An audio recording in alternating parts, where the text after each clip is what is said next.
चलिए भाई, वेडनेसडे का दिन है तो इस वीकली साइकिल के मिड पॉइंट पे और अब इंपॉर्टेंट सेशन हमारे सामने खड़ा हुआ है। इंपॉर्टेंट कई सारे रीजन से। एक तो कल वो मंथली एक्सपायरी, उसकी तैयारी करनी है। आज शाम को फेड के मिनट्स अनाउंस होने जा रहे हैं, तो उससे पहले की पॉस्चरिंग कुछ हद तक यूएस ने इंडिकेशन दे दिया है पॉस्चरिंग कैसी होगी।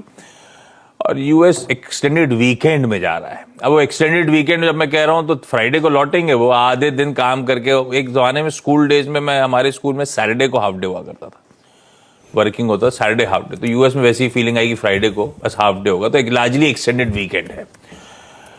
तो इस तरह का समय पर्सपेक्टिव के साथ ध्यान रखिएगा, बाजार को अप्रोच करना है। एसजीएक्स निफ्टी कह रहा है कि कल जो हमने इंट्राडे में बढ़िया, इंट्राडे में हुआ क्या था, कल का चार्ट रखेंगे पहले स्क्रीन पे। शुरुआती डिप आया, कल हमारा एक्चुअल सेशन दिखाइएगा। वहां लाल निशान से बढ़िया रिकवरी दिन के दौरान finally almost near days highs भारतीय बाजार अच्छी स्ट्रेंथ के साथ बंद होते हुए नजर आए। तो लास्ट 3 दिन से हमने प्रेशर देखा था, प्रेशर माउंट हुआ था मंडे को, उस प्रेशर का कुछ हद तक एक रिवर्सल प्ले आउट हुआ। आधे % की मजबूती के साथ भारतीय बाजार कल बंद हुए।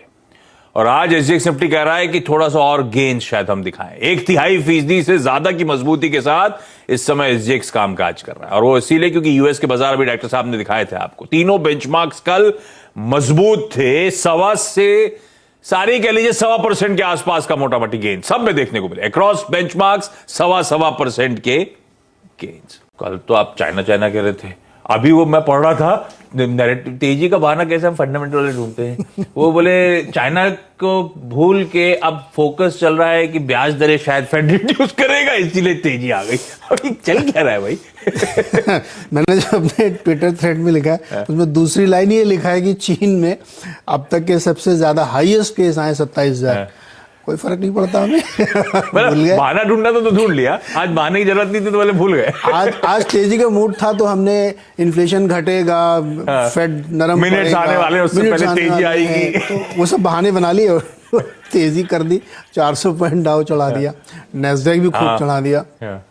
फिर लोगों ने कहा कि रिटेल सेल्स बढ़िया चल रही है, छुट्टियों से पहले लोग शॉपिंग करें। मतलब बहाने बना लिए लोगों ने, लॉजिक फिट कर लिया उसमें और मार्केट को चला दिया। कोई बदलाव नहीं हुआ, इसलिए मेरे पास कुछ बहुत बताने के लिए आपके पास है नहीं। बस चाइना वाला है वो एज इट इज़ है। मतलब ऑलमोस्ट 20% ऑफ चाइना अफेक्टेड है, यानी 20% इकोनॉमिक एक्टिविटीज़ चाइना की पूरी बता रहा हूँ मैं, वो प्रभावित हुई हैं। 48 शहरों में कर्फ्यू जैसी सिचुएशन बन रही है। तो ये कुछ होता रहा और कोई खास मोमेंटम नहीं हुआ, तो उससे बाजार में कोई नई खबर नहीं आई। चाइना डाइजेस्ट हो गई तो थोड़ा सा ऊपर है। मेटल्स भी आप देखेंगे तो थोड़ा थोड़ा ऊपर है, बावजूद उसके कि चीन वीन की दिक्कतें थी। दो चीज़ें और हैं जो आपको बता दूं। HP की तरफ से भी छटनी की खबरें आई हैं, 6,000 एम्प्लॉय निकालेंगे। हालांकि वो थोड़ा सा लंबे पीरियड में 2-3 साल के ड्यूरेशन में निकालेंगे।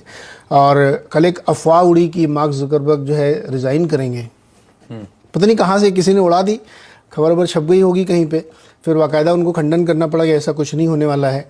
उन्होंने अपने मेटा के हैंडल से इसको खंडन किया इसका, फिर बहुत जगह खबरें छपी।